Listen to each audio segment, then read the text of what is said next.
Hi, my name is Jana Bryant. I'm a small animal veterinarian, and I'd like to speak to you today about dental care for pets.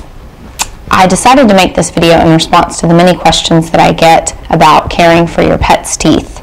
And I wanted to talk mostly today about how we do professional dental cleanings in pets. At-home care is brushing your pet's teeth or using different dental aids like water additives to keep their teeth clean.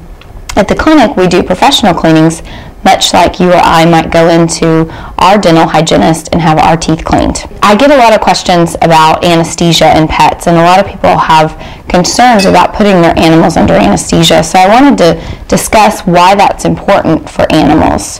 One of the most important things that we do when we clean the pet's teeth is to get that tartar and plaque off of the teeth. Now, this includes a lot of bacteria in this tartar buildup on the teeth, and when we stir that up, we really worry about that getting down through their trachea and down into their lungs.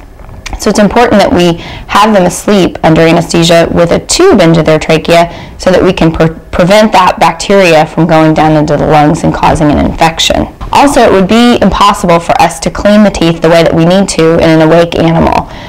You could maybe scrape off some of the tartar, but there's no way you could get to every surface of every tooth in the mouth and really explore to make sure there's no painful areas, and then in addition polish afterwards. So even the most well-behaved pet is not going to let us do what we need to do. So we really do need to have them under anesthesia. Before undergoing anesthesia, though, it's really important to check your pet to make sure that he or she is healthy enough to undergo anesthesia. So we'll do a thorough physical exam to check for heart murmurs or other conditions that might prevent anesthesia from being safe.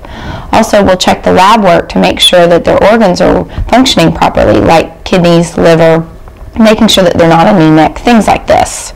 Your veterinarian might suggest other tests like a blood pressure or x-rays in addition to these basic lab tests. Also, when they're under anesthesia, it's important to have very thorough and precise monitoring. We monitor their respiratory rate, their temperature, their heart rate, their blood pressure, and the oxygenation of their blood. And so you want to make sure that your veterinarian is going to provide these monitoring devices while they're asleep so that they are safe. Also, we'll put them on IV fluids to make sure that we're keeping them hydrated and their kidneys well flushed out while they're having their teeth cleaned. If your pet is deemed healthy enough to undergo anesthesia for a cleaning, the first step in this process is to scrape away the plaque and tartar from the teeth.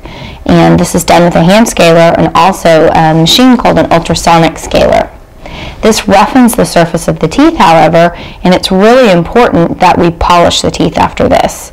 If we leave the teeth rough, then plaque and tartar will actually build up more quickly on a rough tooth than a smooth tooth. This is why it is so important that we clean teeth under anesthesia and not just try to scrape the plaque and tartar off of our dog's teeth while he's awake. So in the polishing process, what we'll do is put a paste that smooths the surface of the teeth, and we'll cover every single surface of every tooth to get them smooth. The next step then would be for your veterinarian to chart the teeth and to look at every single tooth in your pet's mouth.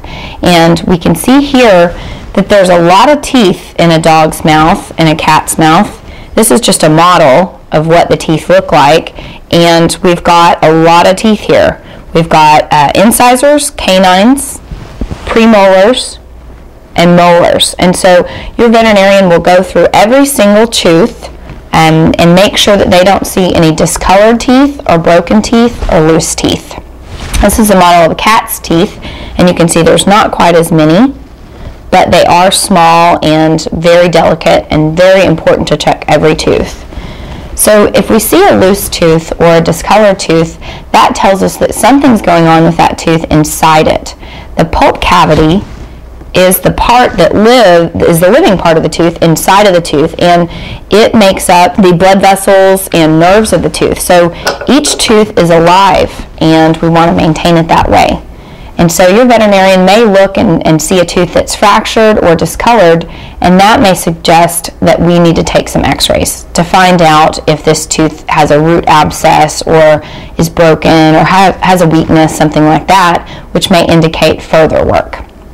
So once your pet's teeth are cleaned and polished, and the veterinarian has checked to make sure that everything is just fine on the teeth, Next step would be to apply some fluoride, and we apply the fluoride to strengthen the enamel and help cut down on the inflammation of the gums that happens when we clean the teeth. And this fluoride is then rubbed away so that your pet's not going to swallow it, because it is toxic if they swallow it. I hope this has been helpful in learning about dental cleanings in pets. If you have other questions, speak to your veterinarian about what you can do to prevent periodontal disease in your pets. Thank you very much.